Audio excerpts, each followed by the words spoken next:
장관. 예. 말씀하시니까 저도 말을 아니할 수가 없네요. 헌법 11조가 무엇입니까, 내용이? 평등의 원칙인가요? 평등의 원칙이죠. 예. 84조가 뭡니까?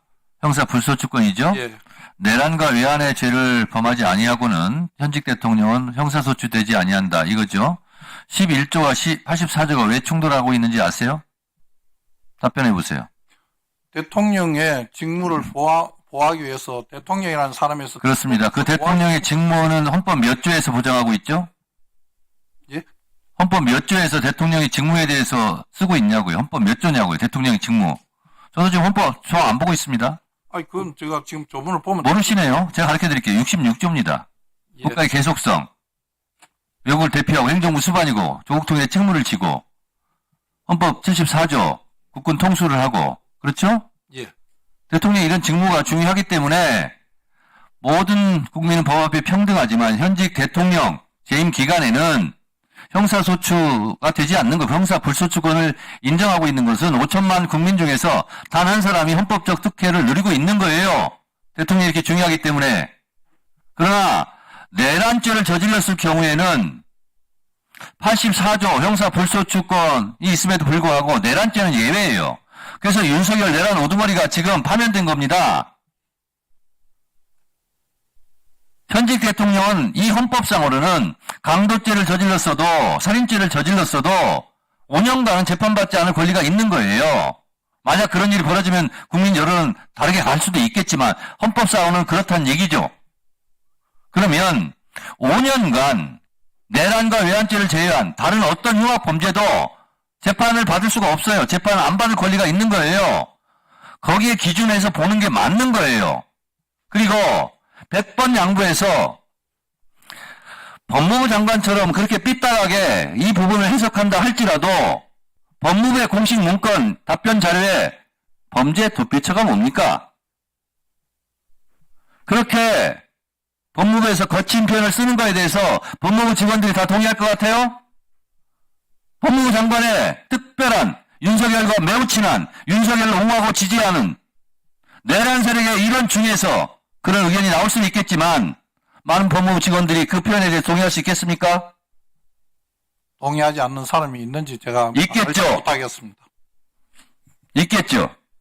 저는 뭐 이 표현의 적정성에 대해서 위원장님하고 뭐 의견을 달리할 수밖에 없죠. 저는 박성재 장관하고 의견이 다른 것이 너무나 자랑스러워요. 의견이 다를 수 있습니다. 조용히 하세요. 언제? 자, 그건 그렇고요. 법원행정처장님 몇 가지만 확인하겠습니다. 예. 제가 자료 요구를 했어요. 예. 이번 사법 쿠데타에 대해서 아무리 생각해도 비상식적이잖아요. 그래서 조희대, 윤석열, 한덕수 등과 내통되어 있는 것은 아닌가, 연결되어 있는 건 아닌지. 왜냐? 조희대 대법원장이 비상겸 내란 때 공개적인 어나운스, 공개 반대 표현을 안 했어요. 심지어 서부지법 폭동사건 때도 법원행정처장 시켜서 서부지법에 갔지 본인은 거기 즉각 공개 발언을 하지 않았어요. 너무나 이상했어요.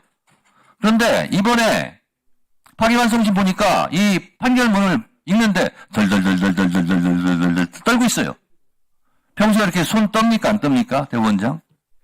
한 말씀만 드리면 되겠습니다. 아니 묻는말 답변하세요.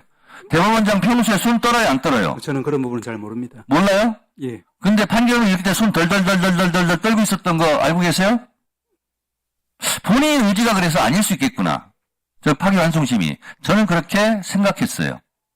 그래서 윤석열 내란 세력과 어느 정도 친한지 제가 알아보기 위해서 자료 요구를 했습니다. 내란과 관련해 개헌 선포 전 정부 대통령실 등으로부터 받은 연락, 협조, 지시사항이 있었습니까? 주고받은 구두, 수신이나 공문서가 없어 자료를 제출하기가 어렵습니다. 이렇게 왔고요. 내란과 관련해 개헌 선포 후 정부 대통령실로부터 받은 연락, 협조, 지시사항 등 개헌 선포 전후 대법원장에게 전달 보고된 정부 대통령실 등으로부터 받은 연락, 협조, 지시사항이 있었느냐? 그랬더니 있었구만요. 유선으로 계엄사로부터 법원 인력, 법원 사무관급의 파견을 요청받았고 검토 통보하겠다고 답변을 하였으나 결국 파견 요청에 응하지 않았습니다. 라고 답변이 왔는데 즉각 거부한 것이 아니라 검토 회의를 했어요. 검토 회의를 하다가 계엄이 해제됐어요. 그래서 파견을 안 하기로 결정한 거예요. 근데 계엄이 해제되기 전에 회의를 했구만요. 즉각. 그래서 뭐라고 했느냐.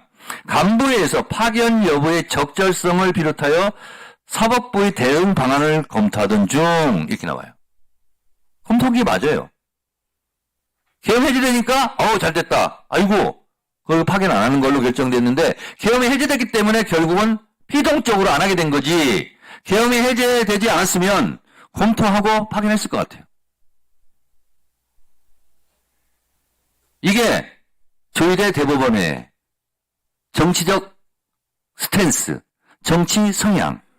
아까 서울중앙지법 김모 부장판사가 반 이재명 투쟁 선봉이라고 조희대 대법원장이 고발하고 있잖아요, 지금. 코트넷에. 아니 땐 굴뚝에 연기나지 않습니다. 이런 성향의 조희대 대법원이기 때문에 이렇게 무리해가면서 국민적 공분을 일으키면서 이런 파기환송심 하는 거예요. 그리고 이재명 후보를 제거하려고 음모를 꾸민 거다. 저는 그렇게 추론합니다. 한 말씀 제가 추론했기 때문에 답변을 요구하지 않았어요.